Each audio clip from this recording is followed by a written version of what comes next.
এই মার্চ মাসে বাংলাদেশে ঢুকেছেন সাবেরা, তার সাথে 6 শিশু সন্তান। কিভাবে আসছেন? কতদিন, কত সময় হাঁটতেছে? 3-4 মাইল ধরে হেঁটেছি, 4-5 মাস লেগেছে। মানুষের সাহায্য নিয়ে এসেছি। কক্সবাজার রোহিঙ্গা ক্যাম্পে অন্যের ঘরে আশ্রয় নিতে হয়েছে তাকে। থাকা খাওয়ার ভীষণ কষ্ট হচ্ছে, কিন্তু তারপরও এটাই নিরাপদ বলছেন সাবেরা। বুচিডংয়ে বোমায় আমার মা, স্বামী, এক ছেলে মারা গেছে। কাজ নাই, মগের কারণে কাজ করা যায় না, মগেরা মারধর করে, কারো সাহায্য নেবে সে অবস্থাও নেই, তাই কষ্ট করে চলে আসছি। এই মে মাসেই স্বামী, সন্তান ও বাবাকে নিয়ে বাংলাদেশে ঢুকেছেন হামিদা বেগম। মা, আপনার মা রয়ে গেছে একা।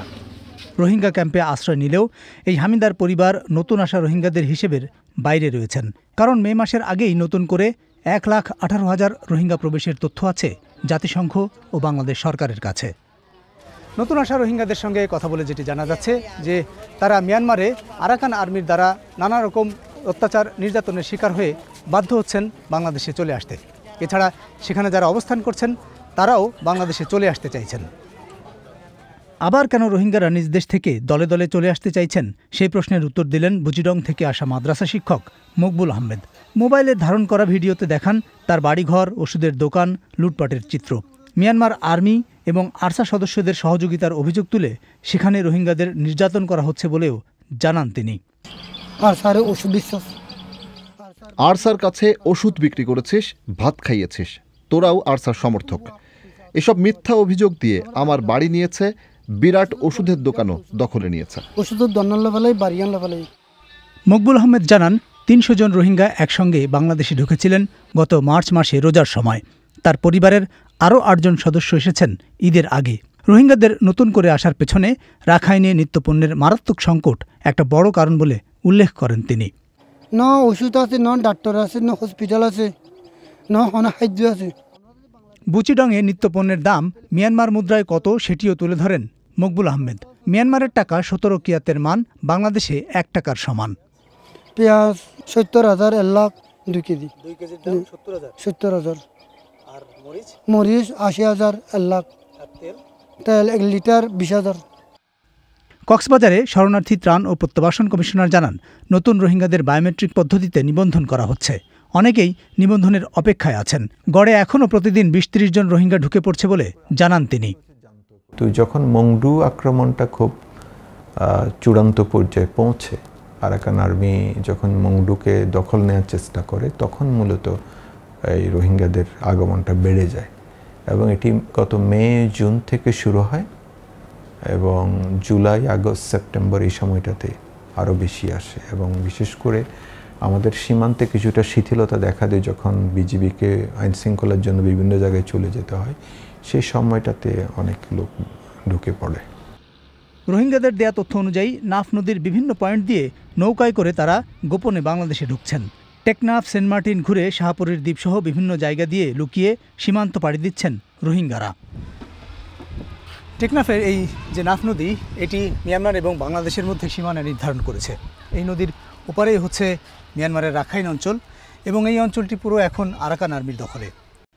রোহিঙ্গা প্রত্যাবাসন প্রশ্নে মিয়ানমার সরকারের পাশাপাশি আরাকান আর্মির সঙ্গেও যোগাযোগের চেষ্টা চলছে বলে ইঙ্গিত দিচ্ছে বাংলাদেশ। আমাদের ফরেন মিনিস্ট্রি সহ সংশ্লিষ্ট যারা রয়েছেন তারা যোগাযোগ রাখার চেষ্টা করছেন। আমাদের আলটিমেট আসলে টার্গেটটাই তো হচ্ছে প্রত্যাবাসন, সুতরাং যে কোনো অ্যাক্টরই থাকুক না ফিল্ডে, আমাদের সাথে তাদের যোগাযোগ রক্ষা করতে হবে।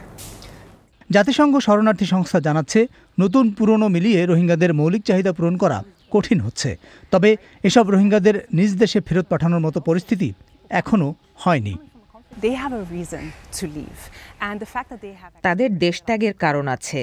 নিরাপত্তার জন্যই জীবনের ঝুঁকি নিয়ে সে শরণার্থী শিবিরে তারা এই পরিস্থিতির মধ্যে বাস করছেন। এর অর্থ মিয়ানমারের রাখাইন রাজ্যের বর্তমান পরিস্থিতি তাদের ফেরার জন্য মোটেও অনুকূল নয়। সেখানে তারা নিরাপদ নয়, সম্মানের সঙ্গে বেঁচে থাকার অবস্থা নেই, মৌলিক চাহিদা পূরণের সুযোগ নেই, চলাফেরার স্বাধীনতা নেই। যতদিন না পর্যন্ত এই পরিস্থিতির উন্নতি হবে, সেখানে তাদের জন্য ফেরা উপযুক্ত নয়।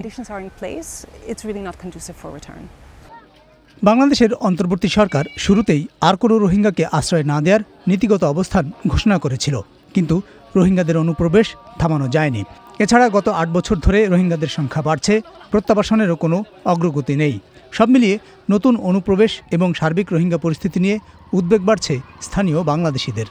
এভাবে চলতে থাকলে আগামী 1 বছরের মধ্যে মায়ানমারের কোনো রোহিঙ্গা অবশিষ্ট থাকবে না, যদি আমাদের সীমান্তে কঠোর নিরাপত্তা বলয় জোরদার করা না যায়। প্রতিনিয়ত ক্যাম্পের বাইরে আপনার রোহিঙ্গারা অবাধে বিচরণ করছে, যার কারণে আমাদের মাদক অপরাধ সহ সার্বিক নিরাপত্তা আমাদের বিঘ্নিত হচ্ছে। পাশাপাশি ক্যাম্পের বাইরে এই যে উকিয়া টেকনাফে প্রায় 50,000-এর অধিক পরিবার রোহিঙ্গা ক্যাম্পের বাইরে স্থানীয়দের বাসা ভাড়া নিয়ে বসবাস করছে।